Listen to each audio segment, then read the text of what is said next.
ازيكم يا ولاد؟ النهارده انا جايه اقول لكم على خبر حلو قوي.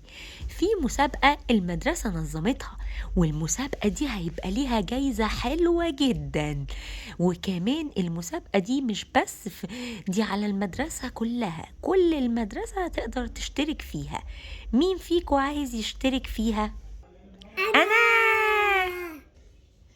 انا لاحظت يا يوسف ان انت ما رفعتش ايدك ليه؟ كل اصحابك رفعوا ونفسهم يشتركوا. ليه انت مش عايز تشترك في المسابقة؟ بصراحة يا مس أنا خايف أحسن ما أكسبش في المسابقة وأبقى زعلان.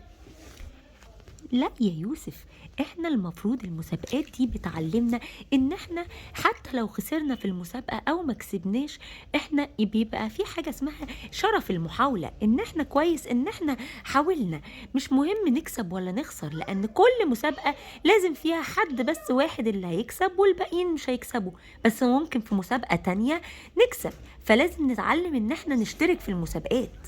حاضر يا مس، أنا هشترك زي كل أصحابي وأحاول إن أنا أكسب. برافو عليك يا يوسف. انا مبسوطه منك وعايزاكم كلكم لما ندخل المسابقه ما نتضايقش لو ما كسبناش، لان اي مسابقه في الحياه بتبقى فيها واحد بس اللي بيكسب.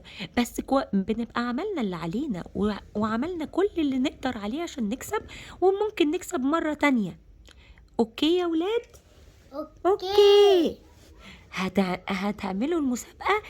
لازم هقول لكم بقى على المسابقة دلوقتي، انتوا مش عارفين شروطها.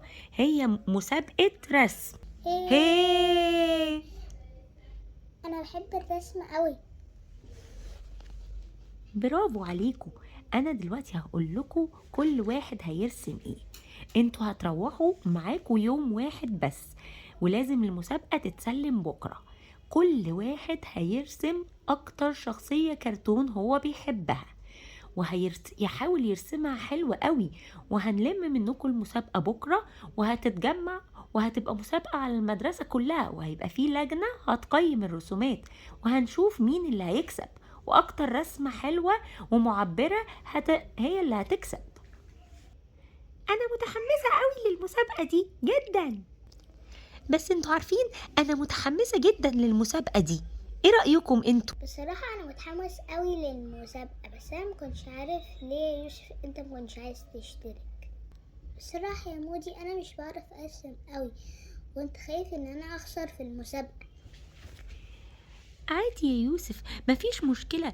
الواحد بيدخل المسابقات دي علشان يا إما يكسب يا إما يخسر، وعادي مش كل مرة لازم يكسب.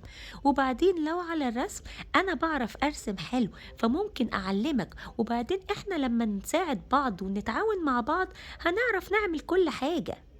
شكرا قوي يا سانتي انت ومودي، انا بحبكم قوي عشان انت اصحاب بتساعدوني دايما.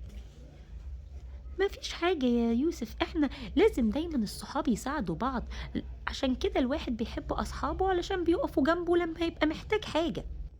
طب ايه رأيكم كلنا نروح مع بعض عندنا ونشارك المسابقة كلنا مع بعض؟ الله، فكرة حلوة قوي يا مودي. بس مش المفروض تستأذن باباك ومامتك الأول؟ خلاص، هو بابا وماما جايين ياخدونا. احنا هنسأل بابا وماما وانتوا تسألوا باباكم ومامتكم.